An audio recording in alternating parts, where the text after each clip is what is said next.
नमस्कार, मैं हूं आपके साथ मीनाक्षी रजत और आप देख रहे हैं विस्फोट, जहां हम आपको दिखाएंगे दुनिया में जंग के मैदान की हर अहम हलचल। लेकिन सबसे पहले आपको ये बताते हैं कि आखिरकार विस्फोट में वो कौन सी खबरें हैं जो आज हम आपके लिए लेकर के आए हैं। सबसे पहले हम बात करेंगे मिडिल ईस्ट में जो तनाव चल रहा है उससे लेकर के।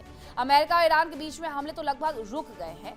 मध्यस्थ देश दोनों पक्षों के बीच वार्ता कराने का प्रयास कर रहा है, लेकिन दोनों ही देश अपनी शर्तों पर अड़ा हुआ है। इस बीच अमेरिका की ईरान के खिलाफ बयानबाजी भी लगातार चल रही है। ट्रंप लगातार ईरान को धमकी दे रहे हैं और समझौते के लिए दबाव बना रहे हैं। दूसरी तरफ ईरान का दावा है कि ये ट्रंप की चाल है और एक बार फिर अमेरिका ईरान पर हमले कर सकता है। ईरान ने अमेरिका की सभी धमकियों को बेबुनियाद करार दिया है और अब की बार और भी भीषण पलटवार का दावा किया है। आज हम आपको इस संबंध पर विस्तार से जानकारी देंगे। वहीं दूसरी बड़ी खबर में हम आपको बताएंगे कि मिडिल ईस्ट जंग के कारण पूरी दुनिया किस तरीके से टेंशन में है। अमेरिका और इजराइल ने मिलकर के ईरान पर भीषण हमले कर दिए हैं। 12,000 से ज्यादा जगहों पर बमबारी की गई। ईरान का जर्रा जर्रा भीषण हमलों की गवाही दे रहा है। इन सब के बीच में ईरान ने जबरदस्त पलटवार किया है।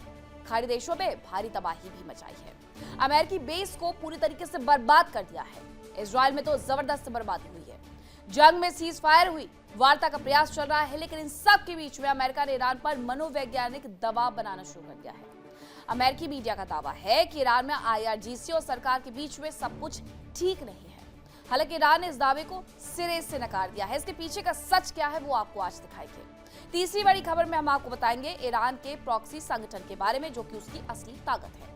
ये संगठन ही अब उसके और उसके पड़ोसियों के बीच तनाव की वजह बनते जा रहे हैं। बताया ये जा रहा है कि ईरान के प्रॉक्सी संगठनों ने अरब देशों का सिर दर्द बढ़ा दिया है और अब सऊदी अरब समेत दूसरे अरब मुल्क ईरान के प्रॉक्सी संगठनों के खिलाफ कार्रवाई कर सकते हैं। यानी अब ईरान और उसके पड़ोसियों के बीच तनाव की नई लहर शुरू होने की आशंका जताई जा रही है। तो चलिए शुरुआत करते हैं खबरों के साथ। और इस वक्त की अहम खबर आपको बता दें, जहां अमेरिका की ईरान के खिलाफ चेतावनी देखने को मिली है। यूएस सेना ने तैयारी कर ली है। वीडियो भी उसका बाकायदा जारी कर दिया गया है। यूएस एयरक्राफ्ट कैरियर से उड़ान भरते हुए विमान दिखाई दिए हैं। तो इस वक्त की बड़ी अहम जानकारी आपको बता रहे हैं, जहां ईरान बार बार ये कह रहा था, ईरान को चेतावनी देते हुए कि हमारी तैयारियां पूरी हो गई है। तो ऐसे में उसकी तरफ से एक वीडियो भी जारी कर दिया गया है, जिसमें यूएस एयरक्राफ्ट कैरियर से उड़ान भरते हुए विमान नजर आ रहे हैं। ये वीडियो उसकी तरफ से जारी किया गया है क्योंकि इस बातचीत की टेबल पर लाने का प्रयास बहुत ज्यादा किया गया ईरान को, लेकिन ईरान साफ तौर पर इस बात पर अड़ा रहा कि हॉर्मुज से पहले तो नाकेबंदी हटाई जाए, उसके बाद ईरान की शर्तों को माना जाए, तभी वो बातचीत की टेबल पर आएगा। पाकिस्तान मैसेंजर की भूमिका निभाते हुए गया तेहरान, लेकिन उल्टे पांव वापस आना पड़ा जब ईरान की तरफ से कह दिया गया कि उसकी शर्तों को जब तक माना नहीं जाएगा तब तक वो नहीं आने वाला। इन सब के बीच में अमेरिका के राष्ट्रपति डोनाल्ड ट्रंप एक बड़ा बयान देते हुए नजर आते हैं कि हमारी सैन्य तैयारियां पूरी हो गई हैं और इसीलिए ये वीडियो जारी करके एक तरीके से मानसिक दबाव बनाने की कोशिश की जा रही है।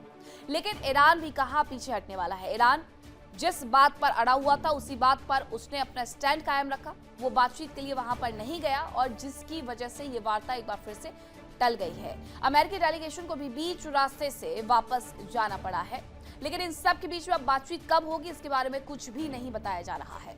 खबर यह है कि ईरान ने अमेरिका को एक बड़ी चेतावनी जारी की है। ईरान के विदेश मंत्री अब्बास अराक्ची का बयान सामने आया है। ईरान की नाकेबंदी युद्ध की कार्रवाई है। अराक्ची ने कहा है कि ईरान के बंदरगाहों की घेराबंदी संघर्ष विराम का पूरी तरीके से उल्लंघन है। पाबंदियों को बेअसर करना जानता है ईरान, ये भी उनकी तरफ से कहा गया है। तो ये बड़ी खबर आपको बता रहे हैं, जहां ईरान बड़ी चेतावनी देते हुए नजर आ रहा है। ईरान के विदेश मंत्री अब्बास अराक्ची इस पूरी वार्ता के लिए सबसे आगे हर वार्ता में नजर आया, चाहे वो युद्ध के पहले की रही हो या युद्ध के बाद की रही हो। अब वो ये कह रहे हैं कि ईरान की नाकेबंदी दरअसल युद्ध की कार्रवाई है और ईरान के जो बंदरगाह घेरे जा रहे हैं वो दरअसल संघर्ष विराम का उल्लंघन है। उनकी तरफ से यह भी कहा गया कि पाबंदियों को बेअसर करना ईरान बखूबी जानता है। लेकिन अराक्ची का ये बयान जैसे आ रहा है उसी तरीके से अमेरिका भी कुछ वीडियोस जारी करके ये बता रहा है कि हमारी तैयारी पूरी हो गई है, हमने अपने सैन्य बेड़े को तैयार कर लिया और जब आवश्यकता पड़ेगी तब हमला कर दिया जाएगा। लेकिन इन सब के बीच में एक महत्वपूर्ण खबर यह भी है कि अमेरिका और ईरान के बीच में सीज फायर अनिश्चित काल के लिए बढ़ा दिया गया है। यानी ये युद्ध कुछ वक्त के लिए टल गया है, लेकिन हॉर्मुज पर अभी भी दोनों ही देशों का स्टैंड वही है। ईरान चाहता है कि उसे पूरी तरीके से उस पर अधिकार मिल जाए, वो वहां से टैक्स वसूली करना शुरू कर दे, जिसकी वजह से स्कैमर बीच में आ गए हैं। दूसरी तरफ अमेरिका नाकेबंदी करके बैठा हुआ है, जिसकी वजह से ईरान बातचीत की टेबल तक आना ही नहीं चाहता है। और जब तक हॉर्मुज स्ट्रेट में ये सिचुएशन चेंज नहीं होगी तब तक इन देशों के बीच में बातचीत नहीं होगी। और इसके साथ साथ पूरी दुनिया को इसकी वजह से एक बड़ा धक्का लग रहा है, क्योंकि तेल से लेकर के गैस तक की आपूर्ति बाधित हो रही है। कई सारे उदाहरण ऐसे भी देखने को मिले हैं कि अमेरिका की तरफ से ईरान की ही शिप्स पर हमला कर दिया गया, गोलीबारी की गई, टुस्का को उनकी तरफ से बंदी तक बना लिया गया। अमेरिका और ईरान के बीच में तनाव बरकरार है, वार्ता की कोशिशें की जा रही है, लेकिन कामयाबी मिलती नहीं दिख रही है। लेकिन इन सब के बीच में अमेरिका और ईरान के बीच जुबानी जंग बहुत ज्यादा तेज होती जा रही है।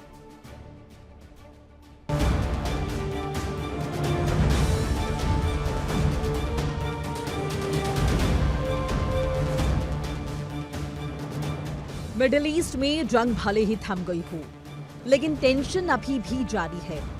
बंदूकें भले ही खामोश हो गई हो, लेकिन जुबानी तीर चलाने का सिलसिला जारी है।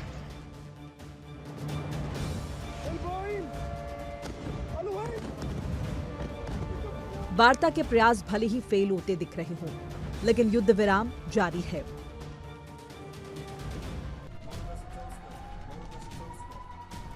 अमेरिकी राष्ट्रपति ट्रंप ने ईरान के साथ मौजूदा युद्ध विराम को बढ़ाने का फैसला किया। उन्होंने दावा किया कि अमेरिकी सेना ने फिलहाल अटैक रोक लिए हैं ताकि ईरान की सरकार प्रस्ताव पेश कर पाए। साथ ही ट्रंप ने होर्मुज पर नाकाबंदी जारी रखने का ऐलान किया, जिसे ईरान ने एक चाल करार दिया।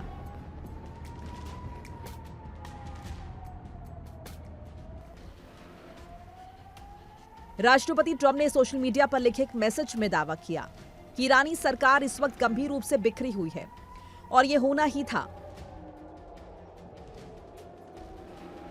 ट्रंप के मुताबिक फिलहाल अमेरिकी सेना ने अटैक रोक दिए हैं ताकि ईरान के सभी नेता और वरिष्ठ लोग मिलकर एकमत हो और एक प्रस्ताव तैयार हो जिस पर आगे चर्चा हो पाए।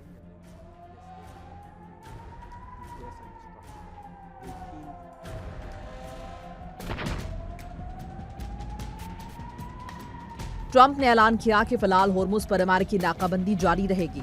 साथ ही अमेरिकी जवानों को हर परिस्थिति के लिए तैयार और सक्षम रहने के निर्देश दिए गए।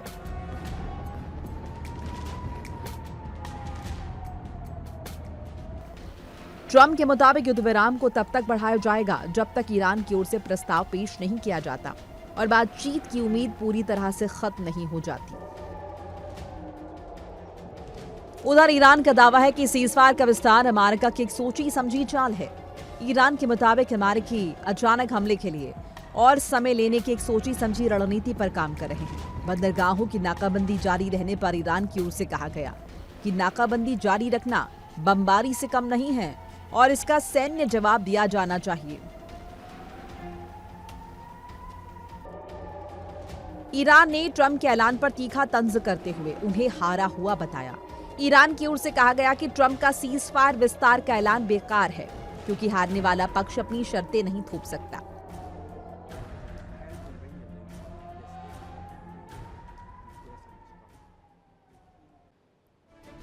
वहीं ईरान की ताकत को लेकर के पश्चिमी मीडिया में एक बहुत बड़ा दावा किया जा रहा है, जो वाकई अमेरिका का सिर दर्द बढ़ाने वाला है। अब ये क्या दावा किया गया है वो मैं आपको बताती हूँ। दरअसल ये दावा ये है कि ईरान की ताकत में इजाफा हुआ है, जिसमें हमलावर ड्रोन का करीब 40% स्टॉक बचा हुआ है, ये बताया गया है। मिसाइल लॉन्चर्स का 60% से ज्यादा जखीरा बचा हुआ है, ये भी बताया गया है। ये अमेरिकी मीडिया ईरान को बड़ी ताकत के रूप में वहां पर पेश करती हुई नजर आ रही है। मलबे के नीचे दबे हुए मिसाइल लॉन्चर्स को निकाला जा रहा है, ये भी उनकी तरफ से दावा कर दिया गया है। तो ये बड़े दावे उनकी तरफ से किए जा रहे हैं। अमेरिकी मीडिया के हवाले से करीब 70% तक मिसाइल लॉन्चर्स का स्टॉक पहुंच सकता है, ये भी उनकी तरफ से दावा कर दिया गया है। यानी ये बताने का प्रयास किया जा रहा है अमेरिका को कि अगर अमेरिका ये सोच करके बैठा हुआ है कि ईरान इस युद्ध में अपने पूरे हथियार गंवा चुका है, तो ऐसा भी नहीं है। सीज फायर के दौरान बंकर से निकाले गए करीब 100 मिसाइल लॉन्चर्स, ये भी मीडिया की तरफ से, अमेरिकी मीडिया, वेस्टर्न मीडिया के हवाले से दावा किया गया है। तो ये तमाम दावे उनकी तरफ से किए जा रहे हैं, जिसमें ये कहा जा रहा है कि अभी भी ईरान की पूरी शक्ति को खत्म नहीं किया गया है। अगर अमेरिका ये सोच रहा है कि सब कुछ खत्म हो गया है, तो ऐसा नहीं है। ईरान की सैन्य ताकत पूरी तरीके से खत्म नहीं हुई है। उसके पास ड्रोन है, मिसाइल है, सहयोगी नेटवर्क है और ये तमाम क्षमताएं अभी भी उसके पास मौजूद है, जिससे वो जवाबी कार्रवाई जारी भी रख सकता है अब आपको बताते हैं ईरान की 5 सबसे खतरनाक मिसाइलों के बारे में। सबसे पहले इसमें नाम जो है वो है फतह हाइपरसोनिक मिसाइल। इसकी स्पीड 18,000 किलोमीटर प्रति घंटा है, वही रेंज 1400 किलोमीटर। खासियत यह है कि बीच में दिशा बदलने में यह सक्षम है, यानी अगर इसे लॉन्च कर दिया गया है और इसे वापस से इसकी दिशा को रिलोकेट करना है तो वो किया जा सकता है। बंकर और मोबाइल लॉन्चर से इसे लॉन्च किया जा सकता है। उसके पास आती है जुल्फिकार बैलिस्टिक मिसाइल, जिसकी स्पीड 3,704 किलोमीटर है। इसकी जो रेंज है वो 700 किलोमीटर है और इसकी जो खासियत है वो ये है कि मोबाइल लॉन्चर से कहीं भी इसे लॉन्च किया जा सकता है और रडार से बच करके तेजी से ये मूव करती है। इसके अलावा शाहिद 136 ये भी ड्रोन मिसाइल है और इसकी स्पीड 180 किलोमीटर प्रति घंटा है। इसकी रेंज 2000 किलोमीटर तक की है। खासियत यह है कि झुंड में हमला करने में माहिर होती है और दुश्मन के डिफेंस को चकमा देने में पूरी तरीके से सक्षम होती है। शाहद 3 मिसाइल को भी हमें भूलना नहीं चाहिए, जिसकी स्पीड 8600 किलोमीटर प्रति घंटा है और इसकी रेंज 2000 किलोमीटर है। खासियत यह है कि क्लस्टर वॉरहेड ये अपने साथ ले जा सकती है। मोबाइल लॉन्चर छिपाना इसमें आसान होता है। तो ये इसकी खासियत है। अब बात करेंगे खुर्रमशहर 4 बैलिस्टिक मिसाइल की, जिसकी स्पीड 19,600 किलोमीटर प्रति घंटे की है और ये भी 2000 किलोमीटर की मारक क्षमता रखती है। मल्टीपुल वॉरहेड यानी एक साथ कई टारगेट, हाई स्पीड और भारी पेलोड ये अपने साथ लेकर के जा सकती है और कई सारे टारगेट को एक बार में ये तबाह कर सकती है। वहीं इस बीच खबर बड़ी आ रही है कि ट्रंप के सीज फायर बढ़ाने के ऐलान पर ईरान दरअसल पलटवार करते हुए नजर आ रहा है, लेकिन जो वेस्टर्न मीडिया के हवाले से, अमेरिकी मीडिया के हवाले से खासतौर पर यह बड़ा दावा किया जा रहा है कि आखिरकार उनके पास अभी भी कितना ज्यादा जखीरा बचा हुआ है। तो ये अमेरिका की टेंशन को दरअसल बढ़ाने वाला है, ये अमेरिका की टेंशन को कम नहीं करने वाला है। अब खबर ये आ रही है कि सीज फायर बढ़ाने के ऐलान पर ईरान पलटवार कर रहा है। उसने कहा है कि हारने वाला पक्ष शर्तें तय नहीं कर सकता है। ईरान कह रहा है कि नाकेबंदी रखना लगातार बमबारी के बराबर है ईरान को, क्योंकि इसकी वजह से बहुत ज्यादा नुकसान उठाना पड़ रहा है। इसीलिए वो ये कह रहा है कि अगर आप हार गए हैं तो आप ये तय नहीं करेंगे कि आपकी शर्तें क्या है। नाकेबंदी रखना भी तो बमबारी करने के बराबर ही है, क्योंकि उनके यहां से हॉर्मुज स्ट्रेट के माध्यम से एक दिन में 18 लाख बैरल तेल का व्यापार किया जा रहा था और ऐसे में उनके व्यापार पर जो बट्टा लगाया गया है अमेरिका की तरफ से, उस पर वो ये कह रहा है कि ये भी तो बमबारी है। पहले से ईरान को बहुत ज्यादा नुकसान इस युद्ध की वजह से उठाना पड़ा है। ऐसे में आर्थिक मोर्चे पर अमेरिका का ये बड़ा प्रहार है जो उसके बिजनेस को पूरी तरीके से तबाह कर रहा है और अमेरिका यही बयान दे रहा है। अमेरिकी राष्ट्रपति डोनाल्ड ट्रंप कह रहे हैं कि हमारा कुछ नहीं जा रहा है, व्यापार का घाटा उन्हें हो रहा है, हर दिन 400-500 करोड़ का घाटा वो उठा रहे हैं। इसलिए या तो हमारी शर्तें मान ले और अगर नहीं मानेंगे तो फिर इस घाटे को वो सह ले। वही एक और बड़ी खबर आ रही है कि लेबनान पर इजराइल का एक्शन लगातार चल रहा है। दक्षिण लेबनान के गांव पर इजराइल की तरफ से कब्जा किया गया है। गांव में इजराइल का झंडा लहराता हुआ नजर आया है और इजराइल का राष्ट्रगान गाते दिखे आईडीएफ के जवान। उसकी तस्वीरें भी सामने आ गई हैं कि लेबनान पर जो इजराइल एक्शन कर रहा है उसके बाद जगह जगह, ये दरअसल जो आप जगह देख रहे हैं उसमें आपको इजराइल का झंडा नजर आ जाएगा। ये लेबनान का ही एक गांव है जहां पर जगह जगह इजरायली डिफेंस फोर्स के सैनिक खड़े हुए हैं। इजरायली डिफेंस फोर्स का झंडा लगा दिया गया है और अपने देश का ये राष्ट्रगान यहाँ पर गाते हुए नजर आ रहे हैं। एक नक्शा भी इनकी तरफ से पूरा बनाया गया है।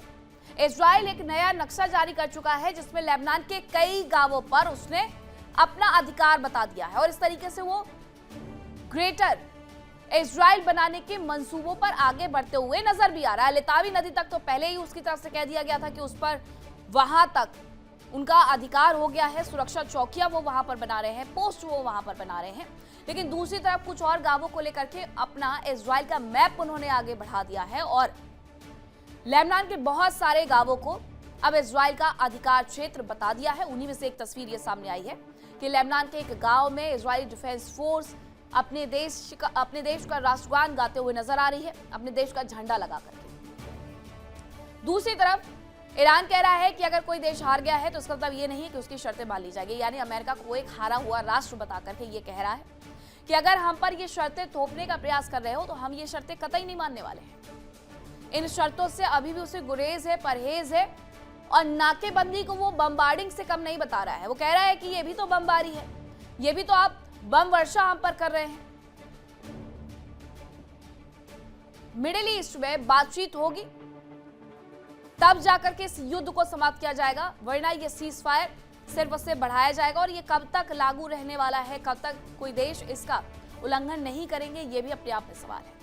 अमेरिका और ईरान के बीच में जुबानी जंग भी चल रही है। अमेरिका लगातार ईरान की ताकत को कमजोर करने की कोशिश में जुटा है, वहीं ईरान लगातार अमेरिका को चेतावनियां जारी कर रहा है।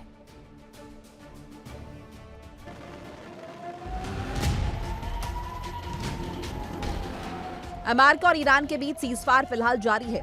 बातचीत की कोशिशें हो रही हैं, लेकिन पर्दे के पीछे जंग की तैयारियां भी जारी हैं। एक और अमेरिका धमकी पर धमकी दे रहा है, वहीं ईरान झुकने को तैयार नहीं है। दोनों ओर से शांति की बात कम, युद्ध की तैयारी ज्यादा दिख रही है।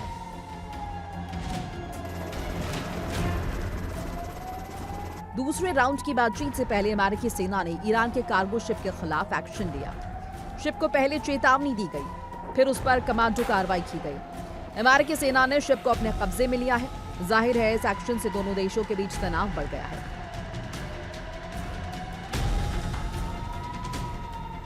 इस बीच अमेरिकी राष्ट्रपति ट्रंप ने धमकी दी है कि अगर ईरान डील नहीं करता है तो उसे बमबारी के लिए तैयार रहना होगा। उधर ईरान ने भी पलटवार करते हुए कहा कि उसे धमकी के साए में बातचीत करना मंजूर नहीं। ट्रंप ने कहा कि फाइनल डील होने तक नाकाबंदी जारी रखेंगे। तो ईरानी संसद के स्पीकर गालिबाफ ने कहा कि ट्रंप वार्ता को सरेंडर बनाना चाहते हैं, जो कभी नहीं होगा।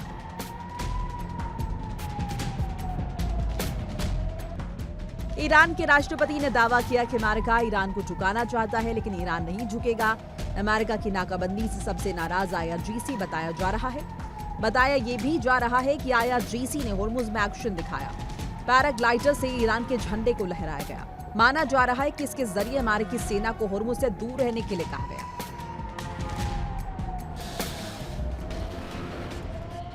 खासतौर पर होर्मुज स्ट्रेट और ईरानी बंदरगाहों के आसपास लागू नाकाबंदी व्यापार और तेल सप्लाई पर असर डाल रही है। अमेरिकी ट्रेजरी से जुड़े अधिकारियों के मुताबिक ये रणनीति ईरान की आर्थिक ताकत को कमजोर करने के लिए अपनाई गई। यहाँ तक कह दिया गया है कि खार्ग आइलैंड पर तेल स्टोरेज कुछ ही दिनों में भर सकता है, जिससे ईरान के पास तेल स्टोर करने की जगह नहीं होगी और उसके तेल के कुएं बंद हो जाएंगे। इससे तेल कारोबार पर और दबाव बढ़ेगा।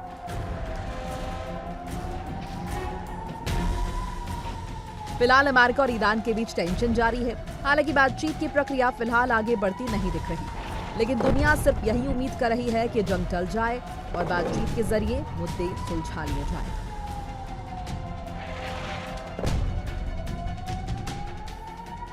Bureau report, India daily. दरअसल दोनों देशों के बीच हॉर्मुज को लेकर के ये विवाद और ज्यादा गहराते जा रहा है। आपको याद होगा कि इसके पहले भी ब्रिटेन की तरफ से एक मीटिंग बुलाई गई थी हॉर्मुज के मुद्दे पर। इस बार भी ब्रिटेन ने एक बार फिर से हॉर्मुज के मुद्दे पर फ्रांस समेत 30 देशों की बैठक बुला ली है, जिसमें इस बात पर चर्चा होगी कि आखिरकार हॉर्मुज को कैसे खोला जाए, क्योंकि हॉर्मुज के रास्ते सिर्फ एशिया तक तेल की आवाजाही नहीं होती है, बल्कि यूरोप तक भी होती है, नाटो कंट्रीज तक भी होती है, यूरोपियन कंट्रीज तक होती है। इसलिए वो तमाम देश भी परेशान है। आपको याद होगा विस्फोट में हमने आपको एक पूरी रिपोर्ट दिखाई थी कि किस तरीके से ऑस्ट्रेलिया तेल की किल्लत को झेलते हुए नजर आ रहा है, और अगर ऐसे में ये तमाम राष्ट्र अमेरिका की वजह से तेल की किल्लत झेलते रहेंगे तो इनकी तरफ से कोई ना कोई बड़ा कदम उठाया जाएगा। और ब्रिटेन ने ये बड़ा कदम उठाते हुए कीर स्टारमर, जो कि वहां के PM है, उनकी तरफ से एक मीटिंग को बुला लिया गया है। एक और बड़ी खबर आ रही है कि भारतीय जहाज पर हमले से जुड़ी बड़ी खबर आपको बता दें कि क्रिप्टो स्कैम का शिकार भारतीय जहाज भी हो गया है।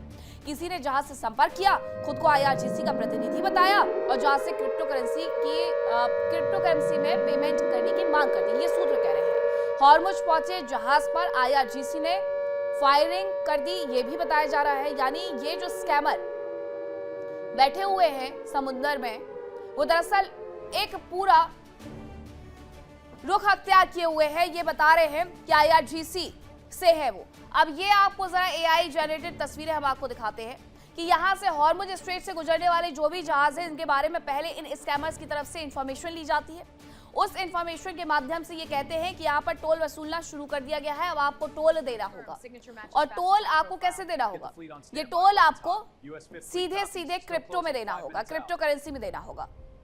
और जैसे ही ये क्रिप्टो करेंसी पूरी हो जाती है भेजना, उसके बाद जब जहाज आगे चलते हैं तो अमेरिका वहां पर पहरेदारी शुरू कर देता है। और अमेरिका कहता है कि यहाँ पर हमारा पहरा अभी भी है। तब जाकर के पता चलता है कि दरअसल आप फ्रॉड के शिकार हो गए हैं, ठगी के शिकार हो गए हैं और ये बहुत सारे जहाजों के साथ हो रहा है। ऐसे में सूत्रों की तरफ से ये दावा किया गया है कि क्रिप्टो स्कैम का शिकार भारतीय जहाज हो गया है। किसी ने जहाज से संपर्क किया, खुद को IRGC का प्रतिनिधि बताया और जहाज से क्रिप्टो करेंसी में पेमेंट करने की मांग कर दी और हॉर्मुज पहुंचे जहाज पर IRGC की तरफ से, यानी ये जो लोग अपने आप को IRGC का सदस्य बता रहे थे, उनकी तरफ से ये फायरिंग कर दी गई है। हालांकि ये सब कुछ सूत्रों के हवाले से जानकारी आ रही है, इसलिए थोड़ा सा इंतजार करना होगा कि ये खबर जैसे ही कंफर्म हो तब जाकर के स्थिति स्पष्ट हो पाएगी कि क्या भारतीय जहाज इस स्कैम का शिकार हुआ है। दूसरी तरफ अमेरिका जो वहां पर नाकेबंदी करके बैठा हुआ है, उसकी वजह से लोगों को वैसे ही परेशानियां हो रही है। ऐसे में स्कैमर का आना, इन दो देशों को भी सबक लेना चाहिए कि इनकी वजह से कोई तीसरा फायदा उठा रहा है।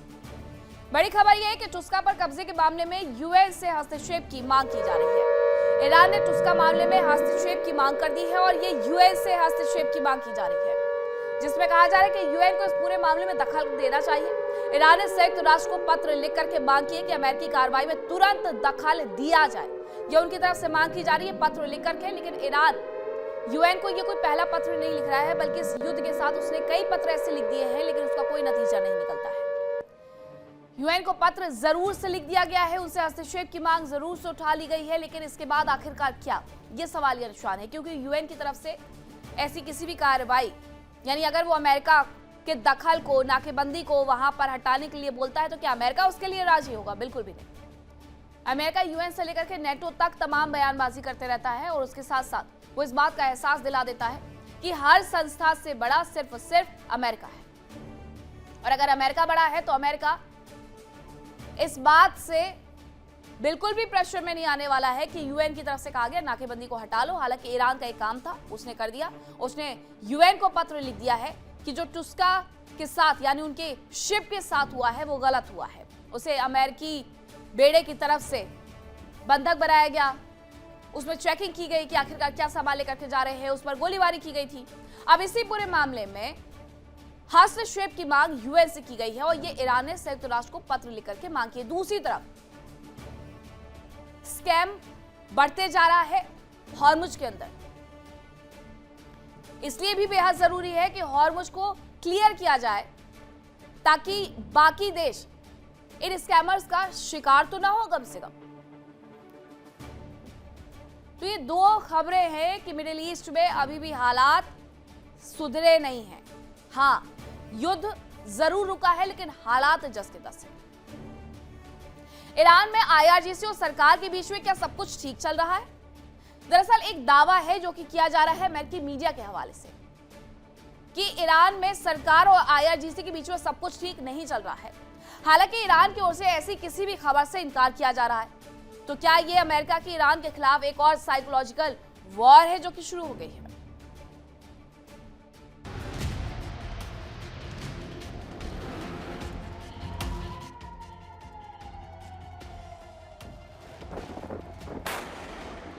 मिडिल ईस्ट में जंग जितनी भीषण रही, सीज फायर की अवधि उतनी ही तनावकारी है। भविष्य को लेकर लोग टेंशन में हैं कि क्या जंग भी भड़क जाएगी। लेकिन इस बीच अमेरिका का ईरान के खिलाफ प्रोपेगेंडा वार भी जारी है।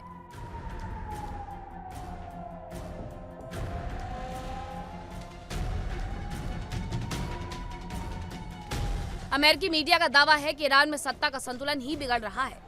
दावा किया जा रहा है कि IRGC ने देश के महत्वपूर्ण संस्थानों और कामों पर कड़ी पकड़ बना ली है। राष्ट्रपति मसूद पेजेश्कियान को लगभग किनारे कर दिया गया है और सुप्रीम लीडर की जगह पर भी अनिश्चितता छाई हुई है और IRGC अब देश की मुख्य संस्थाओं को नियंत्रित कर रही है। अमेरिका और इजराइल हमेशा से ईरान में रिजीम चेंज चाहते थे। दोनों देशों ने 28 फरवरी को पहले ही हमले में अयातुल्ला अली खामनेई की हत्या कर दी। हालांकि ईरान ने तुरंत ही उनके बेटे मुस्तफा खामनेई को सुप्रीम लीडर पद की जिम्मेदारी सौंप दी, लेकिन वो भी अब तक सार्वजनिक तौर पर नजर नहीं आए। अमेरिकी मीडिया के मुताबिक ईरान में IRGC ने ही ईरान की सत्ता पर कंट्रोल कर लिया। यहां तक कि मुस्तफा खामनेई की भी नहीं चल पा रही है और उन्हें इस साइडलाइन कर दिया गया। पेजेश्कियान भी कुछ नहीं कर पा रहे हैं। खबरों के अनुसार ईरानी राष्ट्रपति पेजेश्कियान नए खुफिया मंत्री को नियुक्त करना चाहते थे, मगर IRGC के मुख्य कमांडर अहमद वाहिदी ने उनका प्रयास नाकाम कर दिया। आईआरजीसी ने हुसैन देहगान समेत सभी उम्मीदवारों को खारिज कर दिया। अहमद वहीदी ने कहा कि युद्ध जैसी स्थितियों को देखते हुए आईआरजीसी की ओर से सभी महत्वपूर्ण पदों की नियुक्तियों और उन पर निगरानी की जानी चाहिए। जब तक कोई और आदेश ना जाए, ईरान की राजनीतिक व्यवस्था के तहत राष्ट्रपति आमतौर पर खुफिया मंत्रियों को तभी नामित करते हैं जब उन्हें सुप्रीम लीडर की मंजूरी मिल जाती है, क्योंकि इस पद के पास प्रमुख सुरक्षा विभागों पर अधिकार होता है। अमेरिकी प्रोपेगेंडा और हालात के बीच एक सच ये है कि मुस्तफा खामनेई का अब तक पता नहीं चल सका है, क्योंकि वो अब तक सार्वजनिक रूप से नहीं दिखे, केवल उनके संदेश ही आते हैं। आईआरजीसी उनकी सुरक्षा का जिम्मा संभाल रही है। उनसे मिलने की इजाजत राष्ट्रपति और दूसरे अहम लोगों को भी नहीं मिली। कुछ रिपोर्ट्स में दावा किया गया कि मुस्तफा कोमा में है। यहां तक कि कई रिपोर्ट्स ये कहती है कि उन्हें मार गिराया गया है। ईरान ने खुर्रमशहर 4 मिसाइल का प्रदर्शन कर दिया है और तेहरान के रेवोल्यूशन स्क्वायर पर यह प्रदर्शन किया गया है। आपको बताया कि तेहरान के रेवोल्यूशन स्क्वायर पर खुर्रमशहर 4 मिसाइल का प्रदर्शन कर दिया गया है। 2000 किलोमीटर तक ये मारक क्षमता रखती है और मिसाइल ने इजराइल में भारी तबाही मचाई थी। इसके बारे में भी आपको जानकारी दे दें और इसी का प्रदर्शन अब तेहरान के रेवोल्यूशन स्क्वायर पर किया गया है। ये तस्वीरें आपको दिखा देते हैं कि किस तरीके से ये मिसाइल खुर्रमशहर 4 मिसाइल ये उस स्क्वायर पर लेकर के पहुंचे हुए जहां पर प्रदर्शनकारियों की एक बड़ी भीड़ थी और ये उनका उत्साह बढ़ाने की भी तैयारी है कि आप खुर्रमशहर 4 मिसाइल को दिखा दें, जिसकी वजह से लोगों को ये लगने लगे कि उनकी सरकार ने कितना बड़ा काम किया है। उन्होंने इजराइल में किस तरीके से वहां पर तबाही मचाई है, इसलिए खुर्रमशहर 4 का प्रदर्शन या रेवोल्यूशन स्क्वायर पर किया जा रहा है। अब ये अपने लोगों के बीच में एक भरोसा गेन करने वाली बात भी है, जहां लोगों को ये बताने का प्रयास किया जा रहा है, समझाने का प्रयास किया जा रहा है कि हमारे पास मिसाइलों का जखीरा भरा पड़ा है और जरूरत पड़ी तो ऐसी और मिसाइलें हम निकालेंगे जो कि हम सीधे इजराइल की तरफ दागेंगे, जिससे इजराइल में एक बार फिर से भारी तबाही आई। और इस मिसाइल ने इजराइल में बेहद भारी तबाही मचाई थी। 2000 किलोमीटर की ये मारक क्षमता रखती है। खुर्रमशहर 4 मिसाइल को लेकर के पहले से ही इजराइल डरा हुआ था, क्योंकि उसका कहना था कि ये इतनी लंबी दूरी के बैलिस्टिक मिसाइल्स बनाना शुरू कर दिए हैं जिसकी वजह से सिर्फ और सिर्फ इजराइल को नुकसान पहुंचेगा और इजराइल को नुकसान पहुंचा भी है। इसीलिए तेहरान के रेवोल्यूशन स्क्वायर पर प्रदर्शन करके इस मिसाइल को दिखाया गया लोगों को कि ये वही मिसाइल है जिसने हमारे दुश्मन के घर में जाकर के सब कुछ वहां पर तहस नहस कर दिया है। इसलिए इसकी तस्वीर बाहर आई, इसे उस स्क्वायर पर लेकर के गए और आपको याद भी होगा कि ईरान के भीतर बड़े बड़े प्रदर्शन चल रहे हैं और ये प्रदर्शन दरअसल सरकार के समर्थन और आईआरजीसी के समर्थन में है और अमेरिका और इजराइल के विरोध में है। ईरान ने एक बार फिर से अपनी मिसाइल पावर दिखाना शुरू कर दिया है। अंडरग्राउंड टनल में मिसाइलों का वो प्रदर्शन करते हुए नजर आ रहा है। उसके पहले भी उसकी तरफ से तमाम वीडियोस जारी किए गए थे। एक बार फिर से उसकी तरफ से अंडरग्राउंड टनल में मिसाइलों का जखीरा प्रदर्शित किया गया है, वीडियो दिखाया गया है और अमेरिका को चेतावनी दी गई है कि पहले से ज्यादा बड़े पलटवार किए जाएंगे, क्योंकि अमेरिका ये कह रहा है। अमेरिका की तरफ से दरअसल एक वीडियो जारी किया गया जिसमें ये बताया गया उड़ान भरते हुए फाइटर जेट्स के माध्यम से कि सैन्य तैयारियां पूरी कर ली गई है। तो ऐसे में उन्होंने भी अपनी मिसाइल सिटी का एक वीडियो जारी कर दिया है और इस मिसाइल सिटी के वीडियो के माध्यम से वो भी ये कहने की कोशिश कर रहे हैं कि हमारी भी पूरी तैयारी है, अमेरिका पर हम पहले से ज्यादा बड़े पलटवार के लिए पूरे तरीके से तैयार है। ये मिसाइल सिटी का उनका वीडियो सामने आया है और मिसाइल सिटी का वीडियो हालांकि उन्होंने इस युद्ध के दौरान कई बार दिखाया है, एक बार फिर से उन्होंने इसे साझा कर दिया है और ये इसीलिए साझा किया गया क्योंकि अमेरिका की तरफ से फाइटर जेट्स उड़ान भरते हुए एक वीडियो साझा किया गया जिसमें यह बताया गया कि उनकी सेना, उनका सैन्य बेड़ा पूरी तरीके से तैयार है। तो वो जो प्रेशर बनाने की कोशिश ईरान के ऊपर कर रहे हैं, ईरान भी उसी तरीके से उन पर पलटवार करते हुए नजर आ रहा है। ईरान पहले ही कह चुका है कि अगर कोई देश हार गया है तो उसका मतलब ये नहीं हम उसकी शर्तें मान लेंगे, और उसी के जवाब में वो ये कह रहा है कि अगर हमें इस तरीके के फाइटर जेट्स दिखा करके डराने का प्रयास कर रहे हो तो हम हारने वाले नहीं हैं। और अमेरिकी मीडिया रिपोर्ट खुद ये दावा कर रही हैं कि अभी भी उनकी मिसाइल पावर 70% तक बची हुई है, यानी चाह करके भी ईरान को ना तो इजराइल घुटनों पर ला पा रहा है और ना ही अमेरिका घुटनों पर ला पा रहा है। और अमेरिका के हाल अब ऐसे हो गए हैं कि अमेरिका इस जंग से बाहर आने के लिए फड़फड़ा रहा है। डोनाल्ड ट्रंप, अमेरिकी राष्ट्रपति की तरफ से कल तक ये बयान दिया जा रहा था कि सीज फायर बढ़ाने का कोई मतलब ही नहीं है, और आज सीज फायर अनिश्चित काल के लिए उनकी तरफ से बढ़ा दिया गया है। उसके पीछे की वजह यह कि इस्लामाबाद टॉक जो कि होनी थी आज, जो आज के लिए प्रस्तावित थी, वो दरअसल पूरी नहीं हो पाई है क्योंकि ईरान की तरफ से डेलीगेशन ने जाने से इनकार कर दिया। हालांकि अमेरिकी डेलीगेशन रवाना होने के लिए तैयार था, लेकिन उन्हें बीच रास्ते से वापस बुलाया गया। तो ये दो खबरें हैं कि ईरान अपनी शक्ति का प्रदर्शन अपने लोगों के सामने करते हुए भी नजर आ रहा है कि अगर ईरान के लोगों के मंसूबे थोड़े से भी टूटे तो उन्हें यह बताया जा सके कि ईरान के पास अभी बहुत सारे हथियार हैं जिसे इजराइल से लेकर के अमेरिका तक को वो सबक सिखा सकते हैं। ये दशकों पुरानी तैयारी है जो अब उसके काम में आ रही है। और 2025 में जून में जो 12 दिन का हमला हुआ था, उसके बाद इन्होंने अपनी तैयारियों में और ज्यादा इजाफा कर दिया था क्योंकि इन्हें पता था कि एक ना एक दिन वो आएगा जब फुल स्केल वॉर होगी। और ये वही फुल स्केल वॉर वाली तैयारियां थी जो अमेरिका और इजराइल की तरफ से की गई, जिसका मुंहतोड़ जवाब ईरान ने लगातार दिया है। दूसरी तरफ उसके प्रॉक्सी संगठन उसकी वास्तविक ताकत बने हुए हैं और इन्हीं की वजह से ईरान और उसके पड़ोसी देशों के रिश्ते भी तनावपूर्ण हो गए। अब इस तनाव के और बढ़ने की आशंका भी जताई जा रही है, लेकिन क्यों यह आशंका जताई जा रही है, देखिए इस रिपोर्ट में।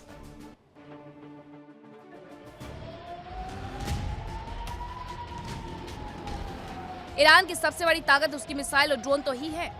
प्रॉक्सी संगठन भी उसकी ताकत का अहम हिस्सा है, लेकिन उसकी ये ताकत उसके पड़ोसियों के लिए सिरदर्द है। ईरान का खाड़ी में मौजूद उसके पड़ोसी मुल्कों से प्रॉक्सी सपोर्ट को लेकर विवाद भी रहता है और अब खबर है कि ये मुल्क मिलकर प्रॉक्सी संगठनों पर नकेल कस सकते हैं।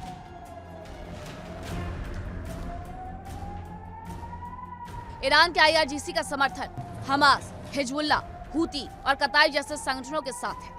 ये संगठन न केवल अपने देश में व्यवस्थाओं को प्रभावित करते हैं, बल्कि दूसरे देशों और समुद्री रास्तों के लिए भी मुश्किलें खड़ी कर सकते हैं।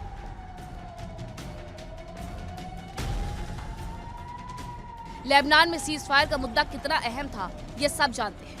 ईरान ने लेबनान में सीज फायर होने तक हॉर्मुज स्ट्रेट तक को नहीं खोला था और अब इराक में मौजूद कताइब हिजबुल्लाह ईरान के पड़ोसियों को परेशान कर रहे हैं।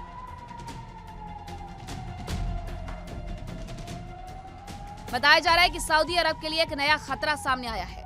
यह खतरा इराक में मौजूद शिया आतंकी समूह कताइब हिजबुल्लाह और असैब अहल अल हक के रूप में सामने आ रहा है। रिपोर्ट्स के अनुसार इन संगठनों ने बीते करीब 5 हफ्तों में सऊदी अरब पर लगभग 1000 ड्रोन से हमले किए और इनमें से करीब आधे हमले इराक की जमीन से किए गए।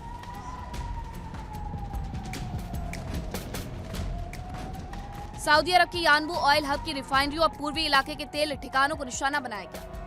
इससे सऊदी के तेल ढांचे को नुकसान पहुंचा। इन संगठनों ने सिर्फ सऊदी ही नहीं बल्कि कुवैत, बहरीन और UAE पर भी हमले किए। जानकारी के मुताबिक कुवैत के इकलौते सिविल एयरपोर्ट और बहरीन पर भी ड्रोन हमले हुए। इराक के अंदर कुवैत के कॉन्सुलेट और UAE के दूतावास को भी निशाना बनाया गया।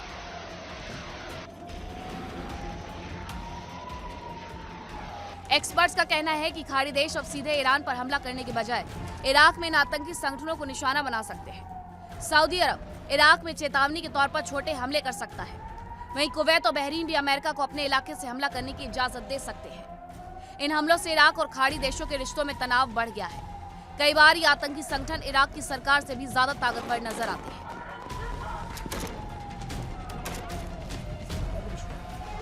अमेरिका ने चेतावनी दी है कि ये समूह आगे भी हमला कर सकते हैं। उसने अपने नागरिकों को इराक में दूतावास और कॉन्सुलेट से दूर रहने को कहा। बगदाद में अमेरिकी दूतावास पर कई बार हमले हो चुके हैं और वहां से ज्यादातर स्टाफ हटा लिया गया है।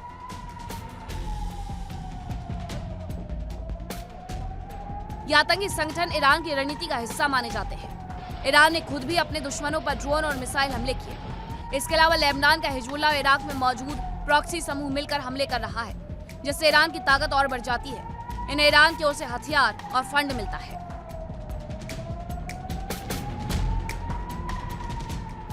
Bureau report, India daily.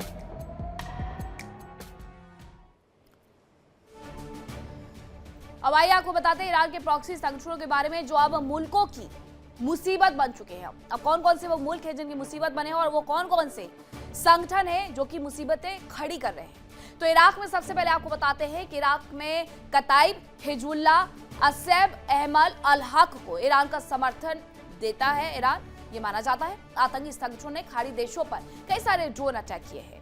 Saudi अरब के यानबू ऑयल हब पर इनकी तरफ से अटैक किया गया। इसके अलावा पूर्वी इलाके में मौजूद तेल ठिकानों पर भी इनकी तरफ से हमले किए गए, जिसमें बहरीन, कुवैत, UAE पर हमले शामिल हैं। इराक में कुवैत के कॉन्सुलेट और यूएई के दूतावास पर भी बड़ा हमला किया गया था। तो ये अब मुसीबतें बढ़ा रहे हैं।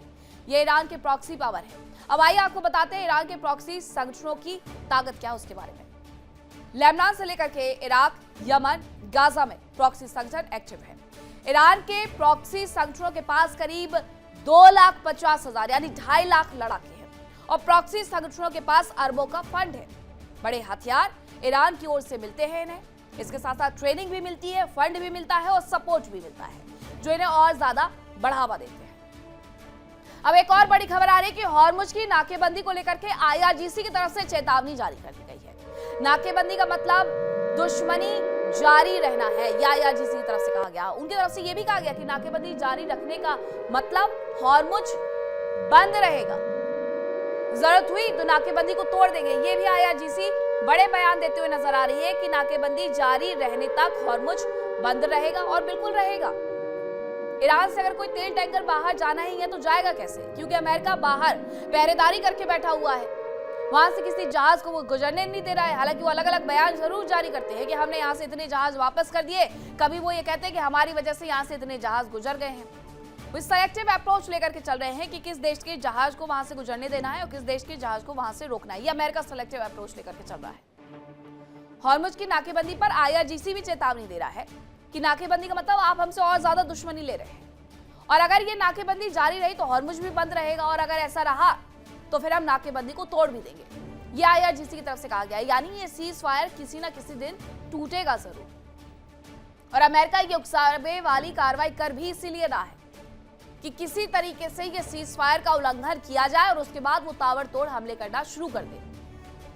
हालांकि सब्र का बांध लेकर के आईआरजीसी और ईरान की सेना चल रही है, इसीलिए उसने सबसे पहले यूएन जाने की सोची और यूएन में जाकर के एक पूरा पत्र दाखिल भी कर दिया गया है टुस्का से लेकर के इस पूरे मुद्दे पर।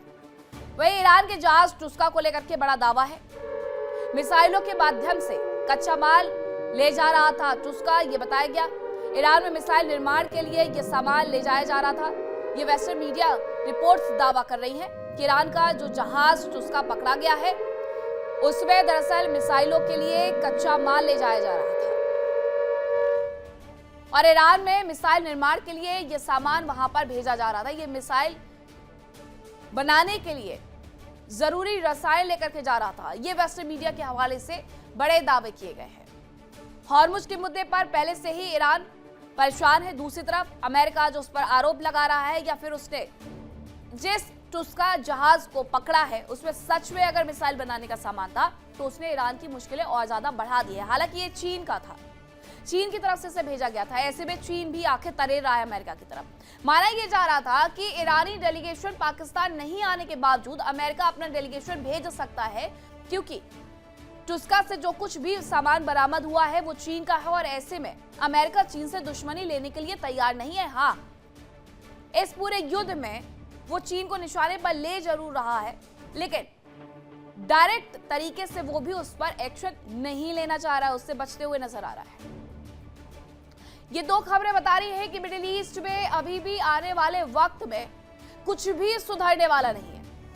युद्ध रोका गया है लेकिन हालात वैसे के वैसे ही है और हालात वैसे के वैसे ही रहने वाले हैं एक लंबे समय के लिए। अमेरिका और ईरान की जंग की वजह से अमेरिका और चीन के संबंध लगातार तनावपूर्ण होते जा रहे हैं।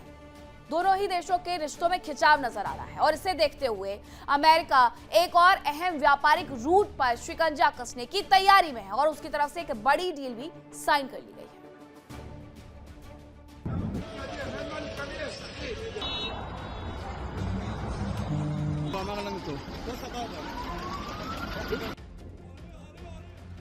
अमेरिका के लिए जितनी मुसीबत ईरान है उससे कहीं ज्यादा बड़ी दिक्कत चीन हो सकता है।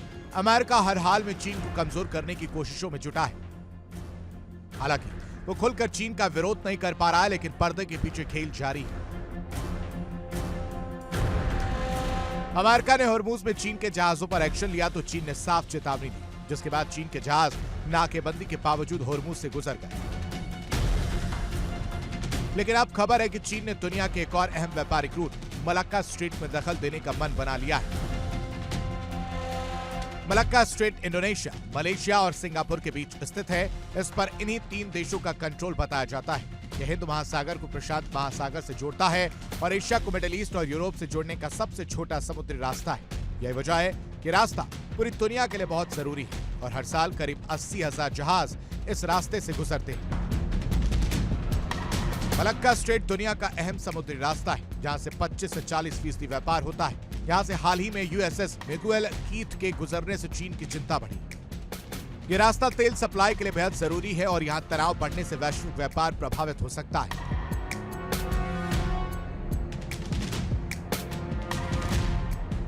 इंडोनेशिया का कहना है कि कुछ दिन पहले ही अमेरिका के 7वें बीड़ा का जहाज यूएसएस मिगुएल कीथ मलक्का की खाड़ी से होकर गुजरा।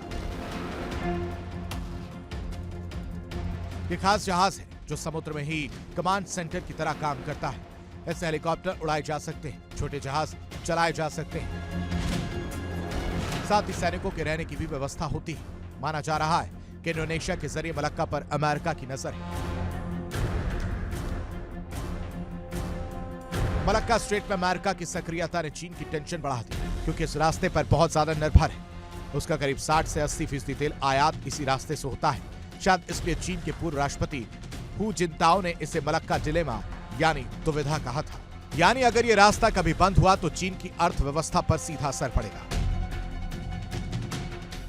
मलक्का स्ट्रेट ज्यादा संवेदनशील है क्योंकि हॉर्मूज का सबसे संकरा हिस्सा करीब 55 किलोमीटर चौड़ा है, जबकि मलक्का का सबसे संकरा हिस्सा सिर्फ 2.8 किलोमीटर चौड़ा है। यानी जहां थोड़ी सी भी रुकावट बड़े संकट में बदल सकती है।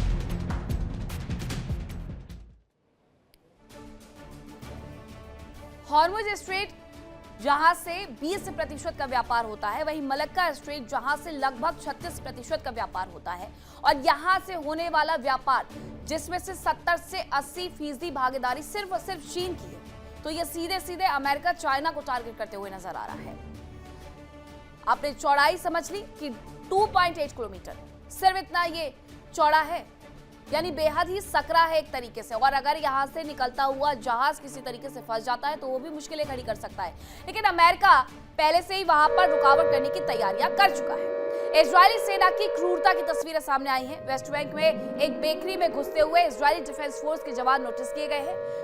बेकरी में उनकी तरफ से तोड़फोड़ की गई, मारपीट की गई। सीसीटीवी में ये पूरी घटना रिकॉर्ड हो गई है। ये वो तस्वीरें हैं जिसमें ये बेकरी के अंदर घुसते हैं। ये बेकरी के अंदर घुसने की तस्वीरें हैं। इजरायली डिफेंस फोर्स के ये लड़ाके अंदर घुसते हैं, लोगों के साथ मारपीट करते हैं, बेकरी में तोड़फोड़ भी करते हैं। वेस्ट बैंक में इनकी तरफ से ये सब कुछ किया गया है। इनकी क्रूरता बार बार ऐसे इलाकों में ये कह करके देखते हुए नजर आती है कि वहां पर हमास के लड़ाके मौजूद थे या हमास के आतंकवादी मौजूद थे इनके अनुसार। और हमास के आतंकवादियों को दरअसल हमने निशाना बनाया। ये एक तस्वीर आप देखेंगे जरा नीचे, एक व्यक्ति छिप करके अपने आप को बचाने की कोशिश करता है और इजरायली डिफेंस फोर्स के ये जवान उस व्यक्ति को उसकी गर्दन मरोड़ करके पकड़ते हुए अपने साथ ले जाते हुए नजर आते हैं। ये पूरी घटना अगर सीसीटीवी में रिकॉर्ड ना होती तो शायद किसी को पता ही नहीं चलता कि कुछ ऐसा भी वहां पर किया जा रहा है। बड़े बड़े हमले सबके नोटिस में आ जाते हैं, लेकिन उसके बाद ये जो क्रूरता है वो ऐसे ही वीडियोस के माध्यम से बाहर आती है, जैसा इस पूरे मामले में देखा गया जो वेस्ट बैंक में हुआ है। खबर यह है कि गाजा लेबनान पर फ्रांस के राष्ट्रपति का बयान सामने आ गया है। एमैनुअल मैक्रों की तरफ से बयान जारी किया गया है। मैक्रो ने इजराइल की कार्रवाई की निंदा कर दी है। उनकी तरफ से गाजा को लेकर के बड़ा बयान आया, लेबनान को लेकर के बड़ा बयान आया है फ्रांस के राष्ट्रपति एमैनुअल मैक्रो का। उन्होंने इजराइल की निंदा की है, कार्रवाई की निंदा की है। गाजा में जो कुछ हुआ वो गलत हुआ मैक्रो कह रहे हैं, और लेबनान की क्षेत्रीय संप्रभुता का उल्लंघन किया जा रहा है, ये भी मैक्रो की तरफ से कहा जा रहा है। गाजा में 7 अक्टूबर 2023 को इजराइल के अंदर जो कुछ हुआ उसके बाद से ही इजरायली डिफेंस फोर्स गाजा में कार्रवाई करते हुए नजर आ रही है और उसकी ये कार्रवाई अभी भी थमी नहीं है। इसीलिए ये है वहां के राष्ट्रपति एमैनुअल मैक्रो, जिनकी तस्वीर आप देख रहे हैं। इनकी तरफ से इजराइल की कार्रवाई की निंदा गाजा के अंदर की जा रही है और लेबनान के अंदर भी की जा रही है। उनका कहना है कि गाजा में और लेबनान में जो कुछ भी हो रहा है वो उनकी क्षेत्रीय संप्रभुता का उल्लंघन है, यानी कि गाजा और लेबनान की क्षेत्रीय संप्रभुता का उल्लंघन है। 7 अक्टूबर 2023 को इजराइल के अंदर घुस करके हमास के आतंकियों ने लोगों को बंधक बनाया और मारपीट की। और इसके साथ साथ ये एक पहला ऐसा हमला था जिसमें जमीन समंदर यानी जमीन, पानी और आसमान के रास्ते घुसपैठ की गई थी हमास के आतंकियों की तरफ से।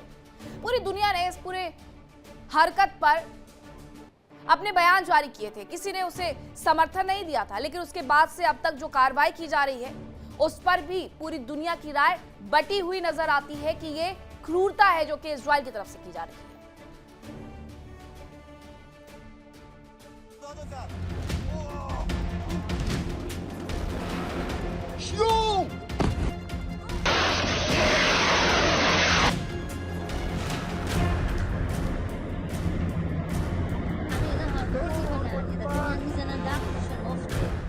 चीन ने मिडिल ईस्ट की जंग में एक भी गोली नहीं चलाई। वो सीधे तौर पर जंग में शामिल हुआ, बल्कि पर्दे के पीछे से ईरान का साथ देता रहा। ईरान तो बर्बाद हो गया, लेकिन चीन फायदे में रहा।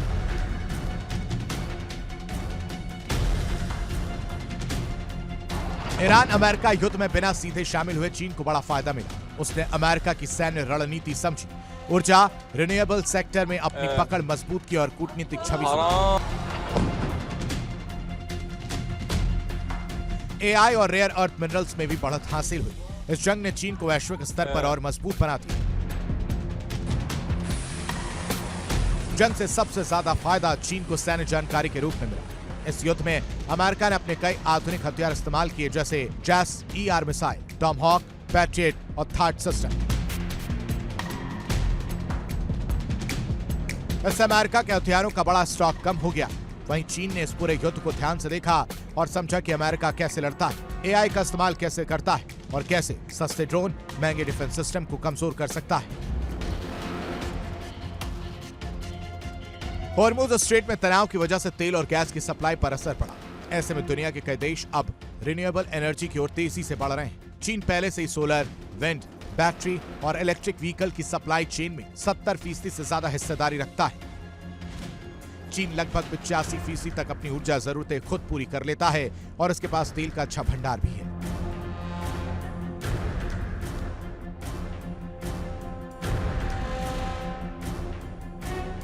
जंग के दौरान जहां अमेरिका लगातार आक्रामक बयान देता रहा, तो वहीं चीन शांति से अमेरिका और ईरान के बीच बातचीत कराने की कोशिश कर रहा है। इससे भी कई देशों को लगा कि चीन ज्यादा भरोसेमंद और स्थिर ताकत है।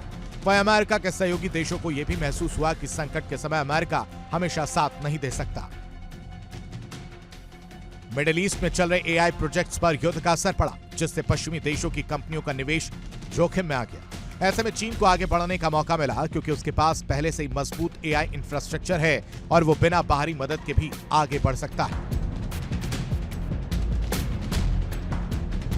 रेयर अर्थ मिनरल्स खास खनिज होते हैं जो आधुनिक हथियारों और टेक्नोलॉजी में बहुत जरूरी होते हैं। चीन दुनिया के करीब 70% रेयर अर्थ मिनरल्स की माइनिंग और 90% प्रोसेसिंग को कंट्रोल करता है।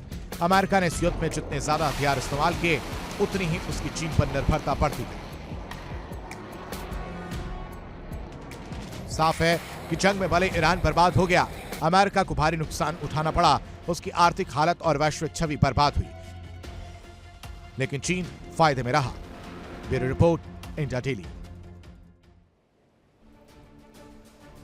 अब आइए आपको बताते हैं कि मिडिल ईस्ट में जंग से चीन को आखिरकार क्या फायदा हुआ है। सबसे पहले आपको बताते हैं यूएस की सैन्य जानकारी उससे मिली है।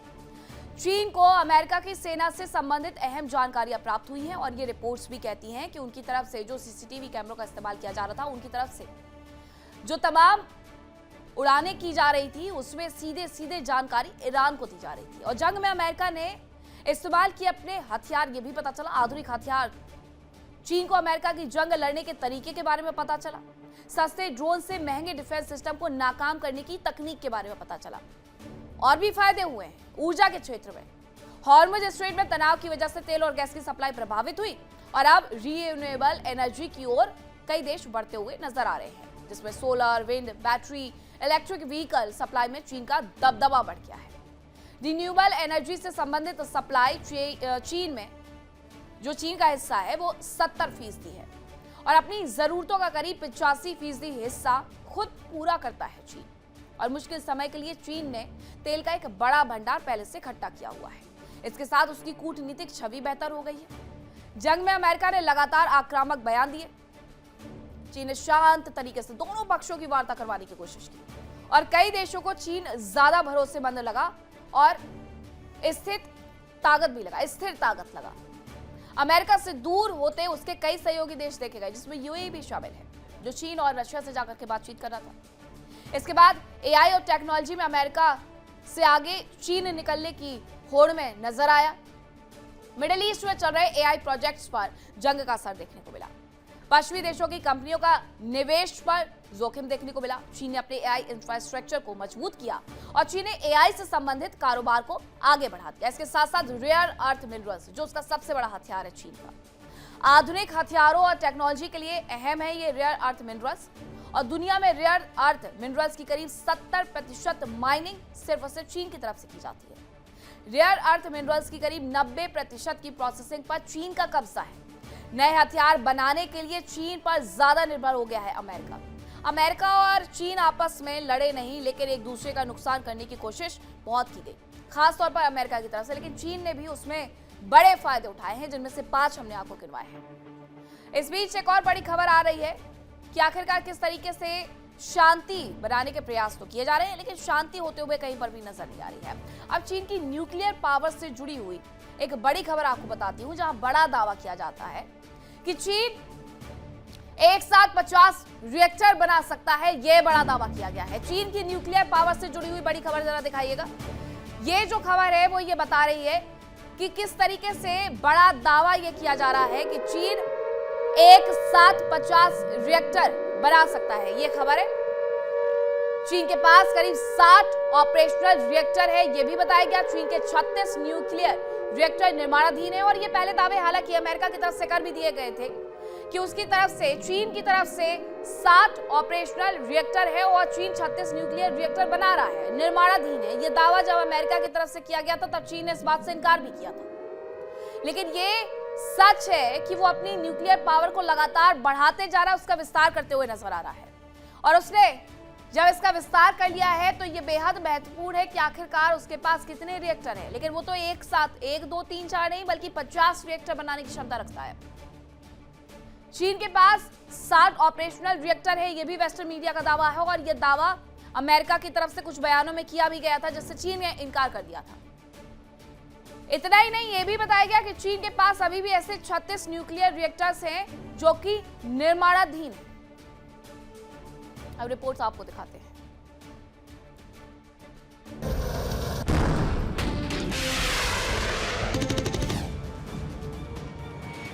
दुनिया में चीन बहुत तेजी से सुपर पावर बनने की ओर बढ़ रहा है। चीन लगातार अपने हथियार और संसाधनों को अपग्रेड करता जा रहा है। सेना के मामले में भी चीन बहुत तेजी से आगे बढ़ रहा है। चीन की न्यूक्लियर पावर को लेकर के एक बड़ा अपडेट सामने आया है। चीन न्यूक्लियर पावर के मामले में भी बहुत तेजी से आगे बढ़ रहा है। रिपोर्ट्स के अनुसार चीन अब एक साथ 50 तक न्यूक्लियर रिएक्टर्स बना सकता है। बताया जा रहा है कि फिलहाल चीन के पास करीब 60 ऑपरेशनल रिएक्टर हैं, जबकि 36 निर्माणाधीन रिएक्टर हैं। यानी दुनिया के कुल निर्माणाधीन रिएक्टर्स का आधे से ज्यादा हिस्सा अकेले चीन के पास है।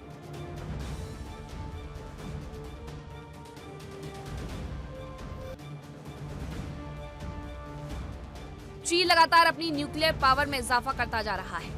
माना जा रहा है कि चीन का टारगेट साल 2030 तक अमेरिका को भी पीछे छोड़ देने का है। साफ है कि आने वाले समय में चीन न्यूक्लियर एनर्जी के जरिए अपनी ऊर्जा जरूरतों को पूरा कर सकता है।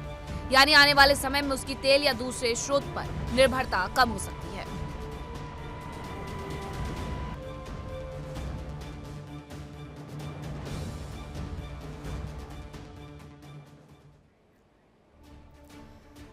तो विस्फोट में आज के लिए इतना ही। कल फिर होगी मुलाकात कुछ नई खबरों के साथ। फिलहाल रुक रहे छोटे से ब्रेक के लिए, कहीं मत जाइएगा। खबरों का सिलसिला लगातार जारी है। इंडिया डेली अब आपके स्मार्ट टीवी पर भी मौजूद है। देखिए इंडिया डेली 24/7 अब आपकी स्मार्ट टीवी पर।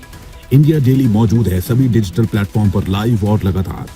इंडिया डेली 24/7 हर दिन राष्ट्र को समर्पित।